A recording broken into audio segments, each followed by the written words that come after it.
इस एपिसोड की शुरुआत में हम देखते हैं कि कल्टीवेशन ब्यूरो में एक अननोन एनर्जी के कारण अलार्म बज रहे हैं और वहाँ का स्टाफ अपने कमांडिंग ऑफिसर को बताता है कि उन्हें अर्थ के आउटर एटमॉस्फेयर में एबनॉर्मल एनर्जी फ्लक्चुएशंस डिटेक्ट हो रहे हैं। वहीं हम देखते हैं कि स्टार स्प्रिंग धरती की तरफ आ रहा है और यू यहान और शेन मिंगज्यू आपस में लड़ते हुए उसका पीछा कर रही हैं, जिसके कारण वहाँ पर कई सारे एबनॉर्मल एनर्जी फ्लक्चुएशंस आ रहे हैं। तभी कल्टीवेशन ब्यूरो में कंप्यूटर उन्हें चेतावनी देता है कि एनर्जी फ्लक्चुएशंस बढ़ते ही जा रहे हैं और उनकी वजह से खतरा अब एस लेवल जो कि हाईएस्ट लेवल है उस पर पहुंच गया है। जिसे सुनकर वहाँ की कमांडिंग ऑफिसर उस अननोन ऑब्जेक्ट के धरती पर गिरने की जगह को पता लगाने को कहती है, जिस पर उसके आदमी उसे बताते हैं कि ऑब्जेक्ट जियांग सिटी में गिरेगा। जिसे सुनकर वो ऑफिसर वहाँ मौजूद सारे डिफेंसिव सिस्टम को एक्टिवेट करने को कहती है, लेकिन तभी वहाँ एक भूकंप सा आ जाता है और वो अननोन ऑब्जेक्ट जो कि स्टार स्प्रिंग है वो अर्थ पर आ जाता है। जिसके बाद वहाँ की कमांडिंग ऑफिसर अपने आदमियों से वहाँ हुई घटना की सारी जानकारी देने को कहती है। जिसके बाद वो अपनी स्पेशल ऑपरेशन टीम 1 को वहाँ इन्वेस्टिगेट करने के लिए भेजती है। जिसके बाद हमें वापस प्रेजेंट टाइम दिखाया जाता है, जहाँ पर शेन मिंगज्यू और यू युआन सुजाई को कल्टीवेशन के बारे में बता रहे थे। तब सुजाई उनसे कहता है कि उसे पता है उसके पास कल्टीवेशन के लिए टैलेंट नहीं है, लेकिन वो उनसे वादा करता है कि वो और लोगों से डबल मेहनत करेगा। जिसे सुनकर शेन मिंगज्यू उसे समझाती है कि कल्टीवेशन एक लंबा प्रोसेस है, कोई भी इसे एक बार में पूरा नहीं कर सकता, इसलिए वो उसे फिर से मेडिटेट करने को कहती है। सुजाई के मेडिटेशन में जाने के बाद शेन मिंगज्यू यू युआन को दिखाती है कि उनकी एनर्जी के कारण वहाँ पर लोग इन्वेस्टिगेट करने आ रहे हैं और इसलिए वो अपनी शक्तियों से वहाँ मौजूद अपनी सारी एनर्जी को छुपा लेती है। जिसके बाद वो यू युआन से कहती है एंसेस्ट्रल लैंड के लोगों को हमारी एनर्जी के बारे में पता लग गया है और अगर अब हमने अपनी पावर्स दोबारा से यूज करी तो वो हमें ढूंढ लेंगे, जिसके कारण हम पर कई सारे रिस्ट्रेन लग सकते हैं और इससे हमें अपनी पावर्स को यूज करने से बचना होगा। जिसे सुनकर यू युआन सुजाई की तरफ देखती है और कहती है कि लड़का एंसेस्ट्रल लैंड से है और अगर हमें इसे ट्रेन करें तो ये अपनी पावर्स यूज कर सकता है और मुसीबतों से भी लड़ सकता है और इसी ट्रेन करने के साथ साथ हम स्टार स्प्रिंग के सीक्रेट्स को भी स्टडी कर सकते हैं। जिसे सुनकर शेन मिंगज्यू कहती है कि ठीक है, अब आगे की कल्टीवेशन इसे मैं सिखाऊंगी और ऐसा कहकर वो उसकी कॉन्शियसनेस के अंदर चली जाती है। लेकिन तभी यू युआन भी उसके पीछे पीछे आ जाती है और उसे कहती है कि सुजाई को आगे वो ट्रेन करेगी। अब इस बात पर उन दोनों में बहस होने लगती है। तब यू युआन शेन मिंगज्यू से कहती है कि उनकी सारी टेक्निक्स लड़कियों के लिए है, जबकि सुजाई एक लड़का है, इससे शेन मिंगज्यू उसे नहीं सिखा सकती और जबकि यू युआन शुरा सेक्स से बिलोंग करती है और उनकी टेक्निक्स को लड़का या लड़की कोई भी प्रैक्टिस कर सकता है। जिसे उनका शेन मिंगज्यू कहती है कि सब जानते हैं तुम्हारा शुरा सेक्स सारी रीम्स का नंबर 1 डिमोनिक सेक्ट है, तो इसे तुम नहीं सिखा सकती। शेन मिंगज्यू फिर कहती है कि मैंने सुजाई को मेडिटेट करना सिखाया है, इसलिए वो मेरा डिसाइपल होगा। तभी यू युआन कहती है कि मैं उसे अपने मास्टर के लिए रिक्रूट कर सकती हूँ और फिर वो हमारी इक्वल होगा। अब उन दोनों से सुजाई को आगे कल्टीवेशन सिखाने के लिए लड़ाई होने लगती है और दोनों लड़ते लड़ते उसकी कॉन्शियसनेस से बाहर चले जाते हैं। तभी यू युआन बाहर आते ही शेन मिंगज्यू पर अपने तालिस्मान से अटैक कर देती है और वहीं शेन मिंगज्यू भी अपनी तलवार के साथ आगे बढ़ती है और अपनी तलवार को यू युआन की गर्दन पर रख देती है, लेकिन वो वहीं रुक जाती है क्योंकि उसकी गर्दन पर भी यू युआन का एक तालिस्मान होता है और उन दोनों की फाइट बराबरी पर खत्म हो जाती है। वहीं दूसरी तरफ कल्टीवेशन ब्यूरो में हम देखते हैं कि एक आदमी वहाँ की कमांडिंग ऑफिसर को बताता है कि उनके इंस्ट्रूमेंट जियांग सिटी में कोई भी स्पिरिचुअल पावर एबनॉर्मलिटी को डिटेक्ट नहीं कर पा रहे हैं। इससे हमें लगता है कि हमारे टारगेट ने खुद को छुपा लिया है और हमारी स्पेशल ऑपरेशन टीम वहाँ अभी भी छानबीन कर रही है। तभी उस कमांडिंग ऑफिसर पे उस चीफ का फोन आता है जो उसे वहाँ की सिचुएशन के बारे में पूछता है, जिस पर वो उसे बताती है कि एक स्ट्रॉन्ग एबनॉर्मल एनर्जी। तभी उस कमांडिंग ऑफिसर पर उसके चीफ का फोन आता है जो उसे वहाँ की सिचुएशन के बारे में पूछता है, जिस पर वो उसे बताती है कि एक स्ट्रॉन्ग एबनॉर्मल एनर्जी अभी जियांग सिटी में लैंड हुई और वो उसी का पता लगा रहे हैं। जिस पर उसका चीफ उसे वहाँ खास नजर रखने को कहता है और उसे कहता है कि अगर तुम्हारी जरूरत पड़े तो तुम अपने top secret S level action plan को भी यूज कर सकती हो। जिसके बाद हम वापस देखते हैं कि सुजाई अब अपनी मेडिटेशन से खड़ा हो गया है और तभी वो दोनों लड़कियां एक साथ उससे पूछती हैं कि वो उनमें से किसे कल्टीवेशन मेथड सिखाना चाहेगा। जिस पर वो नर्वस होते हुए कहता है कि क्या मैं तुम दोनों से ही नहीं सीख सकता, जिस पर वो मना कर देती है और उसे किसी एक को चूज करने के लिए कहती है। जिस पर वो फिर कहता है कि मंडे, वेडनेसडे और फ्राइडे को वो शेन मिंगज्यू से सीखेगा और ट्यूसडे, फ्राइडे और सैटरडे को यू युआन से। जिस पर शेन मिंगज्यू फिर से गुस्सा हो जाती है और उससे उन दोनों में से किसी एक को चुनने को कहती है। वहीं दूसरी तरफ यू युआन सोचती है कि हम इसे नहीं बता सकते कि हम इसे अपने अपने सेक्ट के लिए रिक्रूट करना चाह रहे हैं, इसलिए इसे हम में से कोई एक को ही चुनना होगा। होगा। तब वो सुजाय से पूछती है उसे शेन मेंगजियो और यू ह्यान में से कौन ज्यादा सुंदर लगती है, जिस पर सुजाय फिर से कहता है कि वो दोनों ही सुंदर है। तब शेन मेंगजियो भी उसे कहती है कि अगर उसे दोनों में से किसी एक को चुनना पड़े तो वो किसे चुनेगा। उनमें इस बात पर लड़ाई चल रही होती है कि बाहर उन्हें एक धमाके की आवाज सुनाई देती है और जब शेन मेंगजियो और यू ह्यान उसे देखने जाती हैं तो उन्हें पता लगता है कि ये इस वर्ल्ड यानी एंसेस्टर लैंड के रिस्ट्रेन की वजह से है और यहाँ पर ऑल ड्रीम से कोई आ चुका है और उसने यहाँ आकर बैरियर तोड़ दिए हैं और ये धमाका उसी का था। जिसे सुनकर यू ह्यान चिंतित हो जाती है और कहती है कि ये जो भी है बहुत ताकतवर है और हम इसका मुकाबला नहीं कर पाएंगे। जिसे सुनकर शेन मेंगजियो से कहती है कि हमें अभी डरने की जरूरत नहीं है क्योंकि वो आदमी भी हमारी तरह यहाँ के रिस्ट्रेंट से बंधा हुआ होगा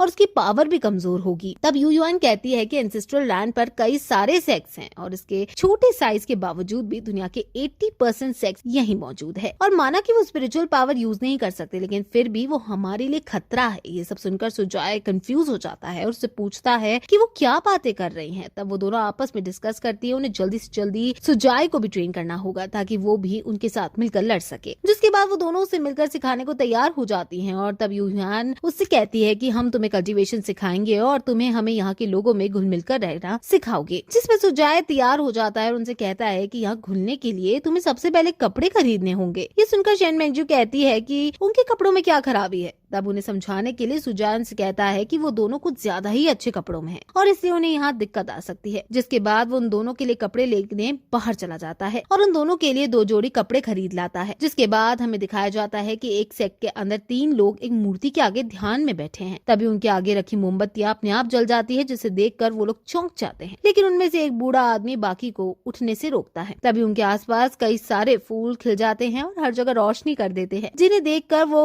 बूढ़ा आदमी मूर्ति के आगे झुक जाता है और कहता है कि मैं व्हाइट टावर सेक्ट का हेड बेंशन एंसेस्ट्रल मास्टर को नमन करता हूँ। तब उस मूर्ति में से आवाज आती है और वो उनसे कहती है कि ये सब एक साइन है और स्टार स्प्रिंग का नया मास्टर एंसेस्ट्रल लैंड में आ चुका है और तुम एंसेस्ट्रल लैंड में जाकर स्टार स्प्रिंग के मास्टर को ढूंढोगे और उसे हमारे सेक्ट में लेकर आओगे। जिसके बाद हमें फिर से सुजाय का कमरा दिखाया जाता है जहाँ वो यू ह्यान और शेन मेंगजियो को कंप्यूटर के बारे में बता रहा होता है। तभी वो दोनों कपड़े चेंज करके वहाँ आ जाती हैं जिन्हें सुजाय देखता ही रह जाता है लेकिन वो खुद को संभालते हुए कहता है कि अब हमें खाना खाने बाहर चलना चाहिए। जिसे सुनकर यू ह्यान कहती है कि हम कल्टीवेटर्स हैं और हमें खाने की जरूरत नहीं पड़ती और आगे से तुम्हें भी नहीं पड़ेगी। जिसे सुनकर सुजाय घबरा जाता है और उनसे पूछता है कि क्या वो अपनी मनपसंद चीजें भी नहीं खा पाएगा और उसके बाद वो वहीं खड़ा होकर रोने और चिल्लाने लगता है। और दोस्तों इसी के साथ ये एपिसोड यही खत्म हो जाता है। जैसा कि अभी तक हमने देखा कि स्टार स्प्रिंग एक बहुत